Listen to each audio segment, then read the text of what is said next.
So we're going to do the hand bones handout, and as you can see, all we need is a handout inside a paper glove. That means we're going to need the hand bones handout and the paper glove, as well as some markers. We only need one black marker. So since I already put the handout inside the glove and cut it out of this handout, so now I'm going to color it. Alright, so we're going to start at the tippity top. Okay, so I'm starting over here, then I'm going to move on to the other bones. So, yeah, I expect this to take a long time, so I'll see you in a few moments.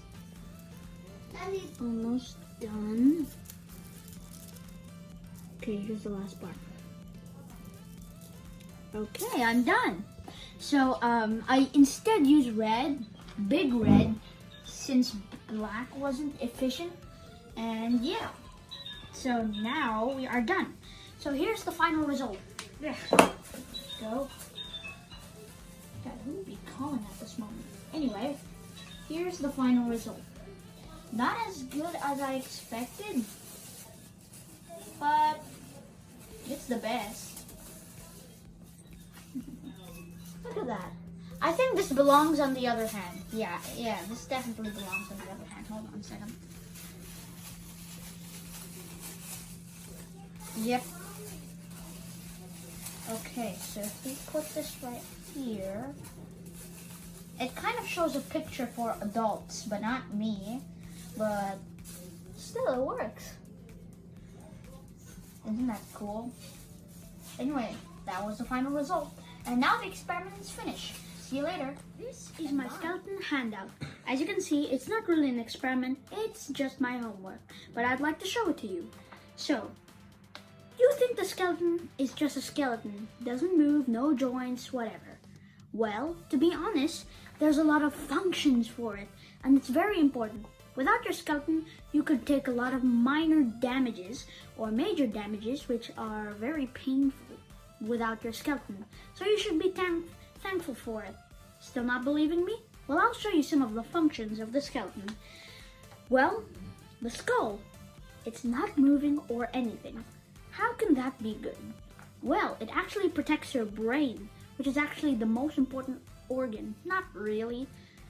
Well, now we're going to talk about the spine. It's most important since it keeps you upright, standing. And let's talk about the rib cage. The rib cage protects your lungs and even your heart, the most important organ. And your phalanges, they are part of your fingers. Try to move your fingers right now. How can you move your fingers? Because of the phalanges. In the bottom layer of your hands, you can feel the phalanges, to be honest. They're actually bones, so they're quite hard and easy to feel. There are actually some in your feet. And the largest bone of the body, the femur. It's actually the largest bone, like I just said. And I just colored these colors so that you can spot them more easily and, you know, you can determine them. For example, what if you get confused with this part of the spine being the same as the rib cage? Well, wouldn't you be confused? If I did tell you this, how could you even know what is the part? Well, that's why I colored it. And finally, the last but not the least of the bones, the patellas. Sorry, I sometimes forget them. Well, to be honest, they're really important. They're actually your kneecaps. Without them, you can't even bend your knee. Imagine playing a soccer game and you injure your kneecap. You can't even move your leg, except you can't move it in like arm motion like this. Well, that's basically what your legs do. And that's basically all of the functions of the bones that I have listed here. Thank you and bye. Hello everyone, and today we're going to do another experiment called the arm or muscles. Today's lesson was about muscles, and the experiment today was to literally create an arm using a model. So as you can see, instead of using paper rolls or the cardboard under like the toilet paper, I instead use water bottles, of course tape, scissors, always inside the experiments, hole puncher, kinda don't know what that is, rubber bands, a few pieces of tape over here on the side, and my dad created this type of like for the arm, cause yeah, I don't have the handout, but whatever. So let's get started with the experiment. Alright, so basically what I'm gonna have to do, I'm gonna have to cut this top part because it's not allowed in the experiment, so let's just hold on. Give me one moment. Gosh, it's hard. There you go. And the other one. How do I cut this? Okay, that's interesting. So now we have those tubes. Now we're gonna have to. So now we're gonna have to cut this by using the handouts. So I'm gonna start by using the upper arm. Oh gosh. So we're gonna have to start using the upper arm handout. So let's start cutting. Okay, so as you can see, I've taped this. So this is basically a guide to cutting. So this is the lower arm cutting. So you're gonna have to cut a small piece. And of course, these dots show where I have to pinch. And that's what I use the hole puncher for. And what I use the scissors for is to cut this part out. Same with here, but the vicinity is wider. And as you can see, instead of lower arm, it says upper arm, because of course there are two parts to your arm. And the same dots are here again. So now we are going to start cutting. There, done cutting. So I cut this now. So now I'm gonna have to hole punch this, but I'll just show you an example of how the arm will look like at the end. So let's see here. So since this is the lower arm, it's gonna go right here. So this is how your arm is gonna be like if you're relaxing, just like this. And then if you wanna grab something and put it to your face, or if you wanna eat something, of course you're gonna bend your arm. So this is how it's supposed to be like. So it's gonna bend a little bit, as you can see. Later it's gonna get more, you know, just like your arm, because it's bending a lot. Same with this one, but it's not finished yet. So now we're gonna punch the holes.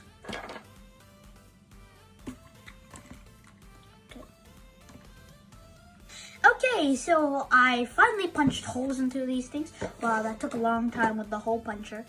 And actually, I forgot the material, but I just realized I was missing the type of wire. I don't know what kind of wire you call it, but this will work. So the reason why we have these holes is because we're going to put this wire into these holes. So now is the time to attach it. And actually, to be honest, this is the hardest part. You have to make it so that the holes from the upper arm and the lower arm match. All right. So before we put this, we're gonna have to remove the tape. So I remember it's gonna be like this. Oh gosh. Okay, let's remove the tape. Okay. The other side. Let's move that. Okay, so it's safe to put this in now. Okay, there you go. And now let's remove the tape for this thing. Or should I say the upper arm. And there you go. We have it. Now, all we need to do is, we're gonna need this for the holes, which is basically the hardest part, because Okay, that took a very long time. So yeah, I finally put this wire around the bones, or should I say bottles.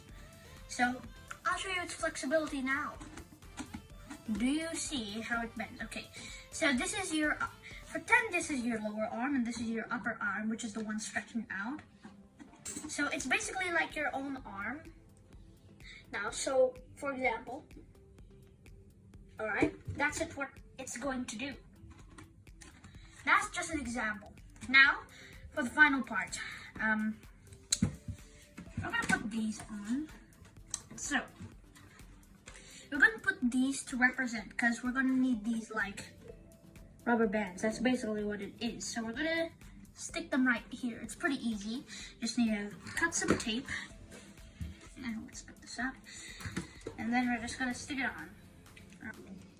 There. Okay, so that's the first rubber band done. So at the end of the video, I'd like you to answer one question.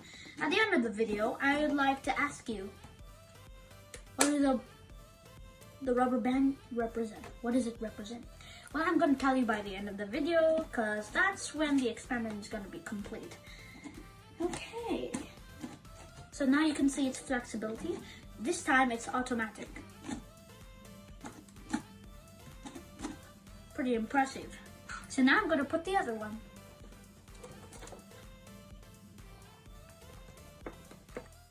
Oh, cool. Now I finished putting my last rubber band. So this is the end of the video, but still, I want to tell you something. Remember the question I asked earlier? Well, what do the balloons represent? Actually, what do these rubber bands represent? Well, they represent your muscles, and actually, the water bottles, they represent the bones. And this one, let's say cartilage, because it comforts the bones and actually attaches them.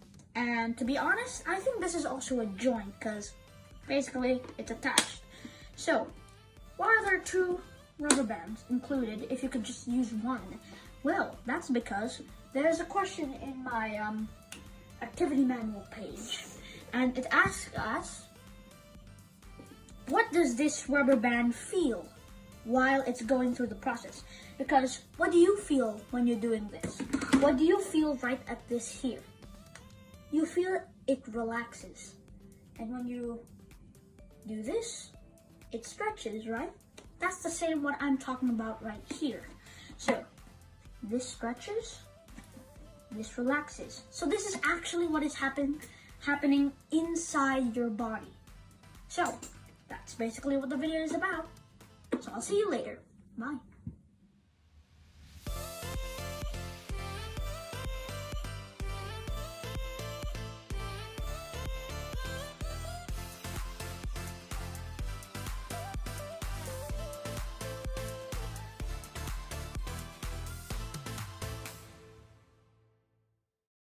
Today's lesson is about how to make an outline.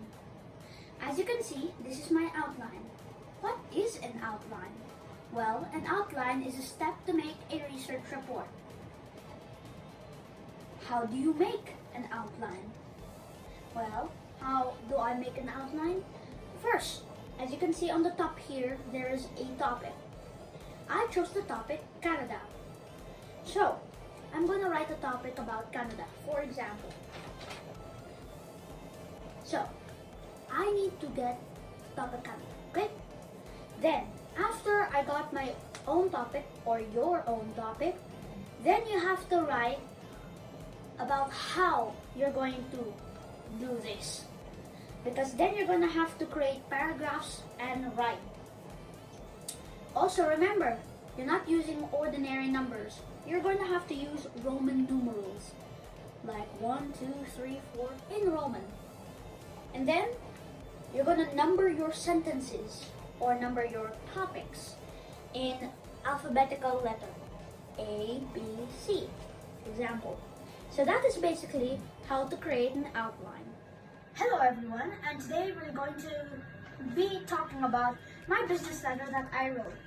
So, before we get into the letter, actually we're going to talk about the envelope. So I learned a valuable lesson today because I learned that I didn't have to write all of the information in the front of the envelope, but instead I learned to write it at the back of the envelope. And also I put my first miniature stamp right there. It's my first design stamp. I'm really happy about it. But now, besides the envelope, we are going to talk about my business letter. First, I'm going to tell you the parts of the business letter. So first of all, here is your address or my address, because since this is my address, I'm writing my address. In the first part, you're going to write your street or road or anything that is closest to you as a highway. Second thing you're going to write down on the line is your city and your state or country. And finally, you're going to write the date you wrote your letter. Then, this address right here is for the receiver's address. The one you're sending to, that is his or hers address. For this business letter, I'm writing it to Walmart, toy department. And as you can see, I wrote the road and the city and state. Since this is located in the United States, it's a state. So, now we're going to start with the greeting. The greeting, if I greet someone, for example, dear sir or madam, I only wrote that because I don't know who I'm going to send this to. But I know it's going to be the store manager of Walmart. If you know the name of the person you're sending to, you'll write dear Mr. or Mrs. whoever. Now, here's the body. This is where you will mostly write all of the information you're going to give them. And remember, don't give them like, I want this thing because of my birthday party. I want this thing because I destroyed something that was the same as it. No. In a business letter, you must write plain facts. That's the number one rule. But don't go too hard on them because it's most likely they won't give you the thing if you don't have a good attitude to them.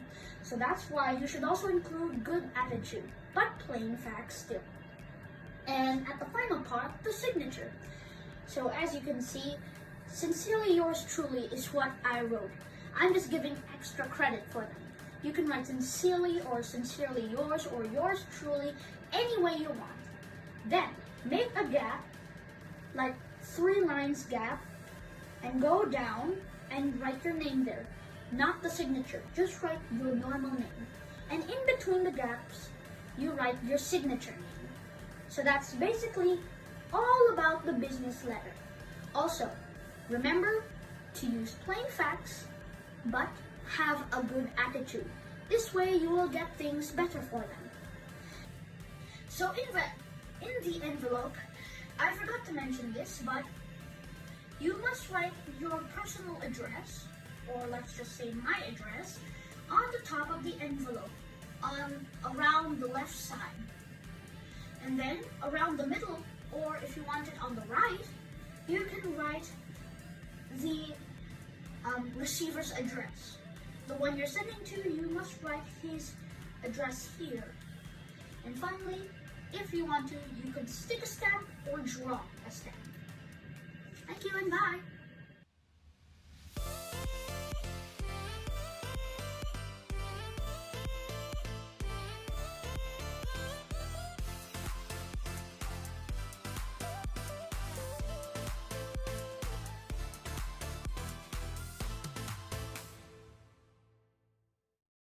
And today we're going to be talking about state territory research notes, map, and flag. This is the first time I'm talking about this topic, so let's get started. The first is the name of state or territory. I'm going to be talking about Maine. And the abbreviation is M-E, me. It's basically like that. And the capital of Maine is Augusta. And right below all of the information is the map of Maine. I found this in a source in Google Maps. You can search it online and you can actually find it. And also, I use the same Google Maps instead as Google Earth. I use Google Earth to find this picture of Maine. I took a photo shot, and here it is now. And finally, the flag. It seems like farmers, and in the middle, an egg shaped with in the middle of it is a picture of a tree. And at the top of the egg has a star, and at the bottom it has two floors for the man and the woman to stand on. And between those floors, at the bottom of the egg, which is probably holding the egg, it's actually a ribbon that says Maine. And between the egg and the star, there's another ribbon that is indeed red. And I found this at wikipedia.org. The state territory of Maine. Actually, that's just, I either choose state or territory. So we're going to be talking about Maine's research notes, and these research notes are based on quick facts. So, the statehood of Maine, also meaning when Maine was born, is March 15, 1820. Wow, that's like the oldest state I've ever heard of.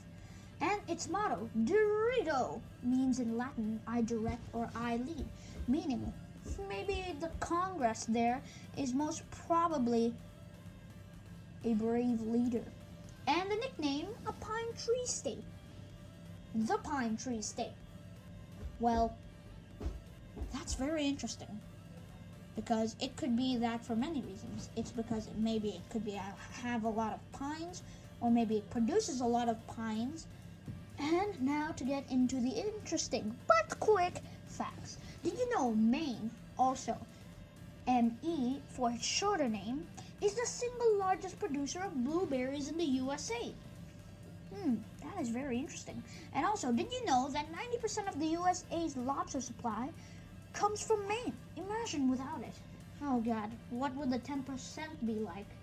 Like, only 5 states might receive that much lobster. I can't even believe if it didn't exist. Well, maybe only 10 states or maybe even 5 states will only get that much lobster. And how does it even produce that much lobster? There are like 40 or 50 more states that lie around the ocean. And wow, that is amazing. And anyway, did you know Maine is the only state with one syllable? And did you know that Oregon copied Maine by calling Portland, Oregon, which is like a port for docking ships? Oregon copied Maine by naming one of its cities Portland from Portland, Maine. Portland, Oregon was from Portland, Maine. It literally has the same name, but in different states. Too many facts to lie down around. So, I guess that's all the facts I can give you. It's all. And also, we're going to talk about 2 more quick facts about Maine, which is the quarter. It actually shows an 1820 Maine quarter, which represents a lighthouse for some reason. I saw this on Amazon.com when I was searching to buy something for my birthday party. But I found this interesting quarter from 1820, and it cost like more than a quarter, actually. It cost more than $1, to be honest. And actually, this quarter shows the lighthouse at Pennaquid Point in 1826. Congress paid to have the lighthouse built 6 years after Maine became a state. And the lighthouse still guides ships around the shoals in its bags. Actually, in its bays. I didn't even know this, because I don't even live in a state, that Maine has its own state song. You can listen to this at hipsmusic.youtube.com. And anyway, that's all for now. Bye. And today we're going to be talking about my Arkansas research notes. First, we are going to be talking about its geography. So, we are going to be talking about my state's geography, which is about the landforms, water forms, and famous and big cities. So, the first is the landforms. The first picture you see is the Ozark Mountains. Very beautiful picture, and you can also find this source at HIP's www.voog.com. And now, the bottom one, right below that Ozark Mountain picture, is Mount Magazine. Sounds pretty weird, and I didn't even know there was a Mount Magazine in Arkansas. Next are the water forms closest to Arkansas. The biggest and yet the longest river in the United States, fourth or third place on the leaderboard for longest rivers. As you know, the number one is the Nile River, is the Mississippi River. Well, even though it's named the Mississippi River, its delta is exactly at the edge of Louisiana, heading into the Mexican Gulf, or the Gulf of Mexico. And finally, yet another river, the White River. As you can see, it's a very beautiful picture, and it's very bright looking. I wonder how this river would be, because it's actually entirely located in Arkansas. And what I mean by that is, like, it's literally inside Arkansas, nowhere else. Not like the Mississippi River, where it spreads from Mississippi down to Louisiana, or, you know.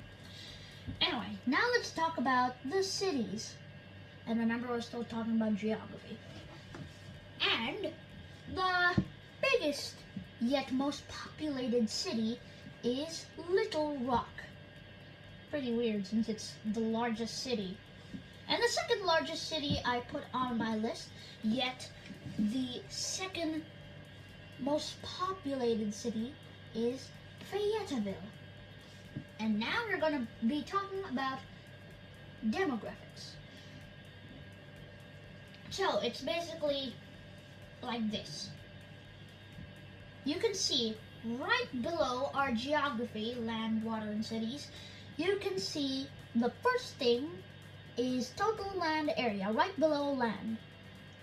Total land area is 137,733 square miles for Arkansas, as well as the precipitation, the low precipitation in Arkansas, and remember these aren't accurate recordings for today, 17 for the low, average 62, and the highest 94. These actually, I'm pretty sure, average from 1800s to 2021, which is today. And the temperature there can reach a low of 21. Ooh, that's burning. Average 22. Maybe that's cold. And the high 26. I did not expect that. And the elevation. The elevation literally means the height of the entire Arkansas. The highest place in Arkansas you can find is 839 meters. Not 839 feet, because that would be too low. Otherwise, if you say it in feet, 2,300 something. And the lowest is actually 17 meters, around 55 feet. And so the climate. Well, the climate for the high is about 63 and the low 58. If it's not needed for high or low, I'd say an average will be about like an average of like 62 or like 60 probably. But anyway, let's get on with the population. By the year 2019, the population would have already reached 3 million, or 3.018 million. And people per square mile, 56.7. Remember, we're still talking about 2019. And actually, I'd like to see that 56.7. And actually, I did not search this on the internet, because when I searched it on the internet, it showed 2017 results. So I had to calculate it, and approximately 56.7. the ethnicities, which also mean the color or the people in the United States. For example, mostly around 80% is full of whites. So the ethnicities are whites, other race, black or African, Asian, Pacific Islander, American Indian, Alaskan Native.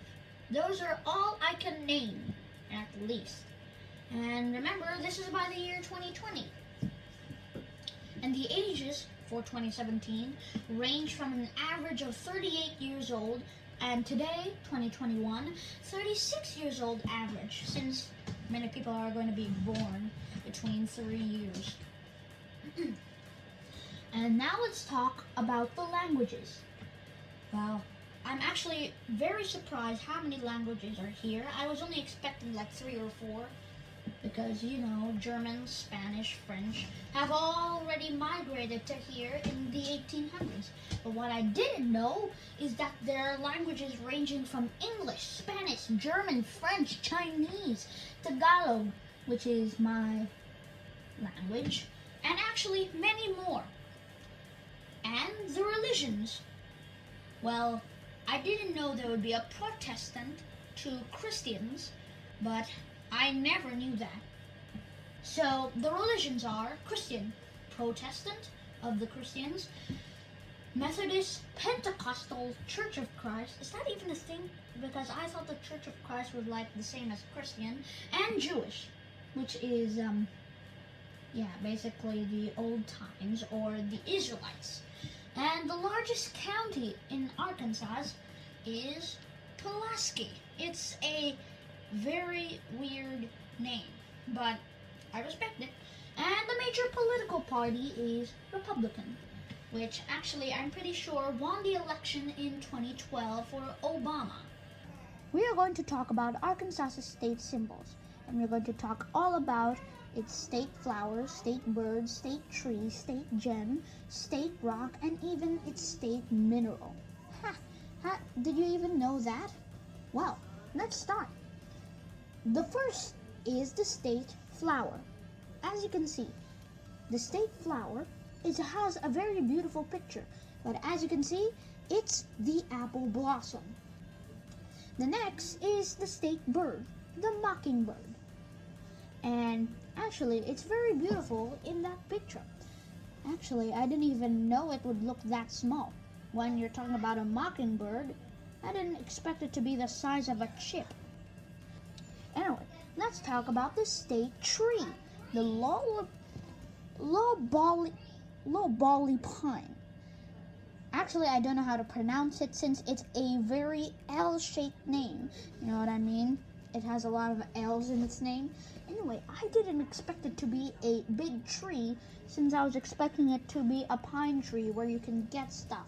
But I guess if you want to get a pine from this tree, you better grab a ladder. Anyway, I found this in Wikipedia. While I was reading, I saw this picture, and I decided I'd put it in my Arkansas state symbols. Anyway, I searched online for the rest of these since you could do anything you want in these. And actually, I searched for 50 states, just like I did with the mockingbird, and I actually found out the state gem for Arkansas, which is the diamond, which is pretty obvious due to its shape. The state rock. I didn't even know that until I found out it's beakswhite. I don't have a source for this one since I just searched it on the internet and found it right away. And finally, the state mineral. Ooh, I did not know that there was a state mineral. Imagine having your own state mineral. Well, you'd be lucky to find out that the state mineral is quartz crystal. That's all for now, and next time we'll talk about yet another thing about our research notes for Arkansas.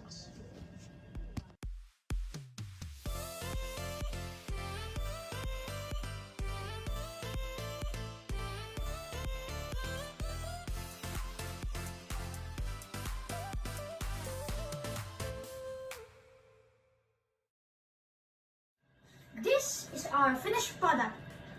And we're going to paint it later. So, just to tell you, all of the materials we use are... Recycled materials. So, this outer layer of the guitar is made from Cardboard. and the strings we use are from earlier parties we use. So, and instead we use them as the Strings. for the guitar. So, later we are going to Paint it. and also decorate it. We'll see you later. Now we're painting our guitars so it can be nice. Oh, what design are you making, Icy? I thought you were gonna make a flower. Because when I started making a flower, it doesn't go down.